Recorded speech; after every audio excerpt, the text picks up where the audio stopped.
itu kan juga terus terang eh, kebayang gitu bagaimana beratnya bermain di Arab menghadapi Arab Saudi.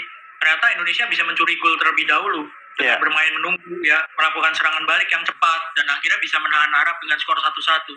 Saya rasa pola permainan seperti itu yang mungkin bisa dipakai ya untuk menghadapi Australia di kandang sendiri. Menunggu sambil mencari celah di lini pertahanan Australia ketika mendapatkan bola, tidak cepat kehilangan bola, atau bisa melakukan serangan balik yang cepat itu. Yang diwaspadai dari pemain Australia tentu tentu kerjasama mereka kelihatan di pertandingan waktu di Jakarta. Mereka bisa bermain dengan sangat solid ya. Ketika diserang mereka juga nggak gugup, meskipun beberapa kali juga Indonesia mendapatkan peluang, mereka juga nggak gugup. Ada kipernya Matthew Ryan, dia 96 caps, itu tentu menjadi salah satu kekuatan Australia di lini belakang. Meskipun kalau misalnya Hari Sautar nih kaptennya nggak main, yang tingginya minta ampun dan susah sekali dilewatin di Jakarta, kalau nggak main itu menjadi sebuah keuntungan besar bagi Indonesia ya, bagi Ole Romeni dan rekan-rekannya terutama di lini depan. Jadi kekuatannya adalah bertahannya kuat ya, kerjasama mereka bagus, mau main bola bawah, bola atas juga mereka rapi. Meskipun sekali lagi di Jakarta mereka juga nggak bisa menang. Iya, oke. Kalau dari line up ideal Anda, Coach Erwin, kira-kira yang akan jadi bintang nanti ngadepin Australia siapa nih? Saya berharapnya Ole Romeni ya. Terus? Pemain yang ditunggu-tunggu karena selama ini Indonesia memang butuh sosok striker ya, striker yang finisher ya, yang modelnya seperti Ole. Selama ini kan yang ditunggu-tunggu dan sudah cukup lama juga nama ini kan diincar ya untuk dinaturalisasi dan sekarang sudah berhasil. Saya berharapnya sih Ole yang membuktikan bahwa tidak salah gitu untuk memperkuat tim Indonesia dan Indonesia mendapatkan dia. Ya, akhirnya ada Ole gitu ya. Nah, permasalahannya Bung Ropan, ini kan sudah ada 27 ya nama. Tambo Tigo yang malam ini akan dapat paspor ya kan. 30 loh Bung. 30 ya. Sementara nama yang di store berapa? 23. 7 pulang dong. Siapa yang tereliminasi kira-kira? Ya. Diumumkan pertama 27. 27 itu plus 2 yang tidak bermain. Yasin Hapner sama Ragnar Oratman. Iya. Ya kan? Jadi kalau memang sebelum ada penambahan 3 ini ya. Jadi total kalau dengan 30 itu Mas Doni, itu pasti akan tinggal 5 aja, bukan 7. 5 ya? Iya, karena Ragnar dan Yasin baru masuk tapi tidak main. Ya, tidak main karena mereka baru bisa bermain lawan kalau dipasang lawan Bahrain di Jakarta. Jadi berarti tinggal 5 yang akan ini. Kalau 3 ini sudah pasti saya yakin masuk, 100% masuk. Yakin banget? Sangat yakin. Tidak mungkin mereka tidak dimainkan oleh Patrick Kluivert. Ngapain juga sudah dikejar ya? Dikejar sekarang sudah capek-capek mereka bisa dapat. Dan ini momentum kan. Jadi mereka akan masuk. Nah, tinggal siapa yang akan... Ya siapa dong? Coba analisanya Bung Ropan kira-kira. Kalau 5 ini atau katakan 2 atau 3. Yang fair ya? Iya, saya pikir hoki ya. Karena di depan itu sudah menumpuk.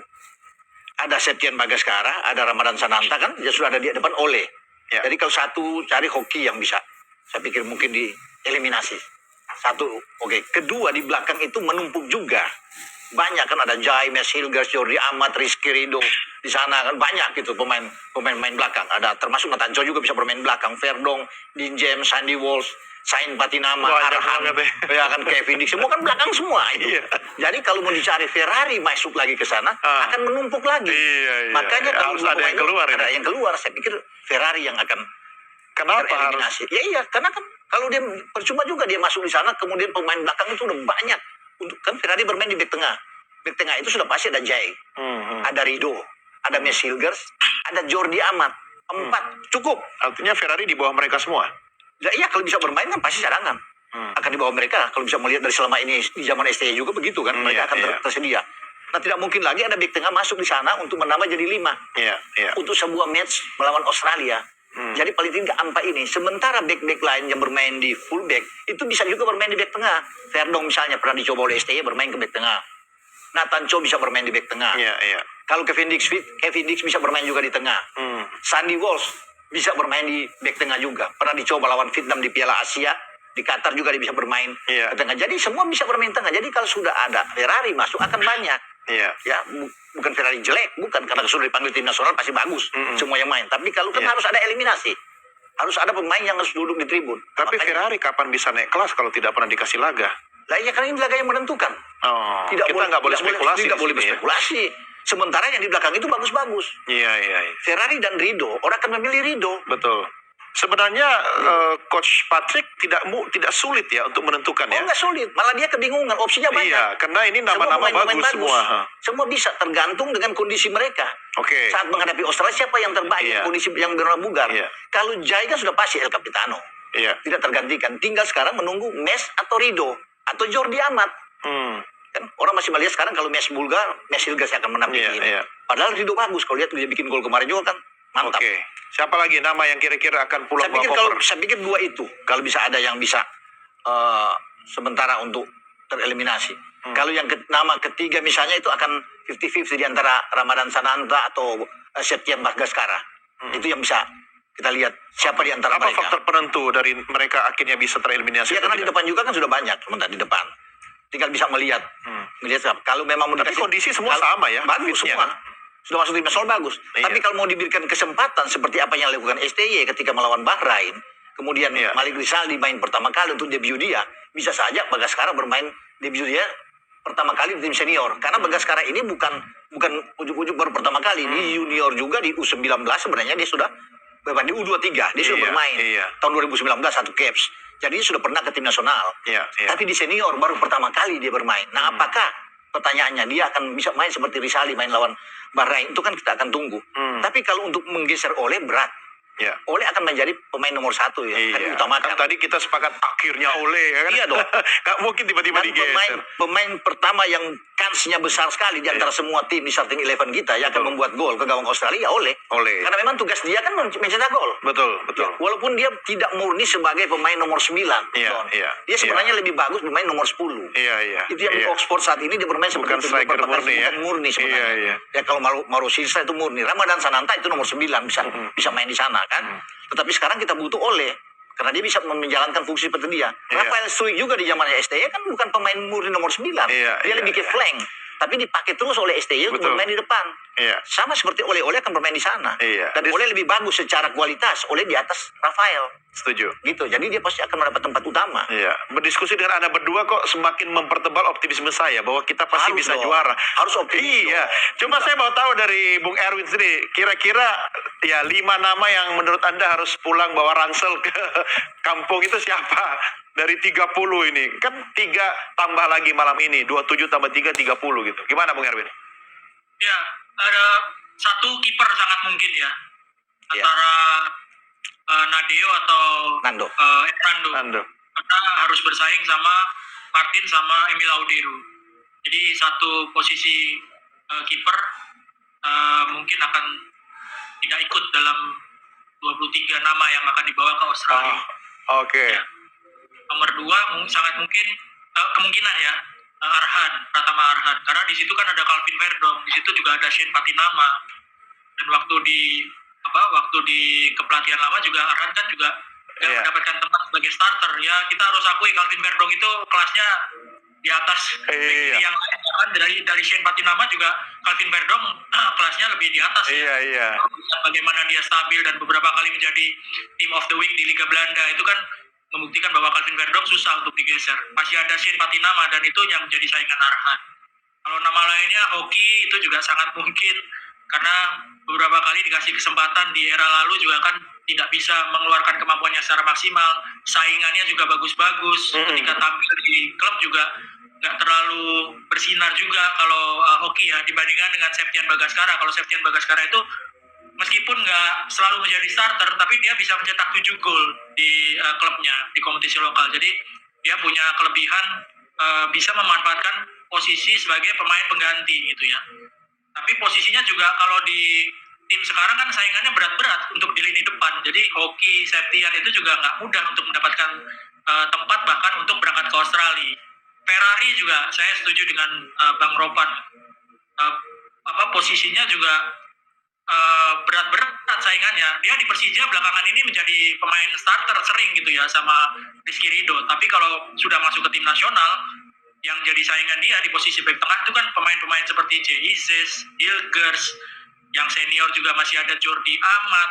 Ini kan pemain-pemain bek tengah yang syarat pengalaman dan levelnya juga level Eropa gitu. Jadi oke, Ferrari bagus, tapi mungkin kesempatannya kalau untuk bersaing sekarang ini dia harus bekerja lebih keras lagi gitu.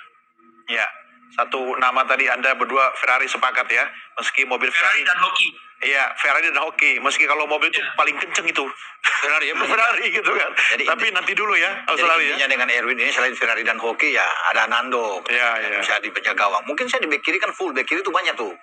Jadi bisa aja kalau nggak Sain ada Arhan yang bisa out ya. Iya. Ya itu yang bisa kita lihat. Kalau di tengah bisa juga Nathan. Bisa kita lihat.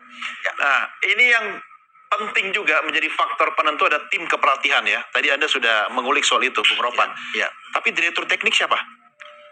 Belum ada. Belum bisa. Mungkin saya pikir kan beda-beda tipis ya. Penasihat teknik dan direktur yang masih belum bisa kita lihat. Saya sudah coba bertanya ke Pak Ketua juga, dia bilang belum, memang sementara bisa dirangkap juga oleh Jordi. Oh, artinya untuk laga Australia belum ada belum ada. Iya, itu mungkin akan lebih itu ke Jordi lah sebagai penasihat teknik. Tapi pasti ada, sedang dipertimbangkan oleh PSSI untuk mengumumkan kemudian. Cuma untuk sekarang ini, dalam waktu ini masih Jordi mau datang megang. Jordi sudah datang dari malam kan? Oh sudah ya? Sudah tiba sama partai driver. Dia nggak kira-kira? Ya, dia pasti dia sementara untuk menjabat sebagai penasihat teknik dan dia akan langsung ke Dirtek sambil menunggu Dirtek yang benar-benar yang akan diumumkan. Iya. Gitu. Oke. Bung Roni dan Bung Erwin, ini kan banyak hal yang sebenarnya bisa menjadi faktor penentu ketika bicara laga di Australia. Di samping bola itu bundar, ya kan, bisa menggelini kemana saja. Tapi anyway, kita sepakat bahwa cuaca di Australia itu mendukung karena mirip dengan Eropa kan? Iya. Nah, menurut Anda gimana? Justru pemain-pemain yang bermain di Eropa lebih senang mereka bermain di Australia kan. Bahkan mereka kalau bermain di Jakarta kepanasan juga kan, karena tapi nanti akan di Jakarta juga gitu loh. Di Jakarta, tapi kalau kita sudah dapat poin bagus di sana makanya kuncinya lebih pede lagi. Kalau di Jakarta pasti akan semangat walaupun panas, tapi kan dukungan penonton fanatik militan itu yang luar biasa membuat mereka termotivasi. Jadi menguntungkan buat kita. Di saat Australia tidak full tim, banyak pemain mereka terutama di garis belakang yang mengalami cedera, menguntungkan buat kita dan cuaca di sana juga ikut mendukung. Iya. Dan supporternya banyak. Saya dengar tuh banyak yang pendukung Indonesia yang ada di Australia. Di sini makanya memang benar ini momentum ya, dan kita harus all out ya. Harus. Tapi kalau kita tidak bisa mencuri di babak pertama ya, mencuri gol, apa yang akan terjadi? Saya pikir bagi kita, yang penting mereka tidak membuat gol ke gawang Martin Paes. Kalaupun kita tidak bisa membuat gol, kan masih draw situasi. Dan ini bagus buat kita. Draw sama dengan menang buat kita. Iya dong. Untuk kita bisa bagaimana di babak kedua ketika melangkah, tentunya akan lebih kuat. Ada instruksi-instruksi. Atau kita pertahankan memang draw sampai laga selesai. Karena itu yang kita cari kan. Dan partai driver ingin bahwa pertandingan itu bisa kita paling tidak 1 poin. Kalau 3 poin luar biasa, kita langsung lolos itu. Iya. Saya berharap begitu. Iya dong, 3 poin di sana, dapat 3 poin di sini, aman.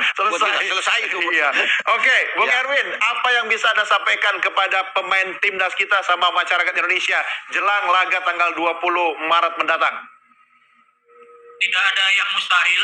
Sekarang Indonesia sudah ada di posisi 3 dan masih terbuka peluang untuk lolos langsung ke Piala Dunia kalau ada di posisi 2, dan posisi 2-nya sekarang ada ditempati oleh Australia. Ini lawan terberat untuk short term karena kita harus main di kandang Australia, dan Australia sedang ada posisinya ada di atas Indonesia. Jadi sebenarnya tidak ada yang mustahil, tetap semangat, harus optimis. Karena peluang itu masih terbuka sangat lebar. Apalagi kalau kita lihat Indonesia masih punya pertandingan kandang menghadapi Bahrain dan China yang saya yakin Indonesia punya peluang yang besar untuk bisa menang dari 2 tim tersebut. Setuju. Menurut Anda skor berapa nih Indonesia-Australia? Realistisnya seri 1-1. 1-1. Oke. Baik, Bung Ropan. Ya, kalau saya memang imbangkan itu bagus, itu target. Tapi saya bisa, kalau kita bisa menang 1-0 atau 2-1. Buat Indonesia. 2-1. Buat Indonesia. 1-0. Oke. Dikunci angkanya ya. Oke, tapi kalau saya kan tidak sepakar Anda berdua. Jadi saya draw aja sudah menang buat namanya prediksi kan. Bisa salah, bisa benar. Tapi prediksi harus yang positif. Karena keunggulan kita sebenarnya banyak ya. Apalagi ditambah faktor cuaca kan. Betul. Oke, baik. Bung Erwin, terima kasih sudah bersama kami. Bung Ropan, terima kasih. Sama-sama. Sampai ketemu di acara Anda juga. Siap.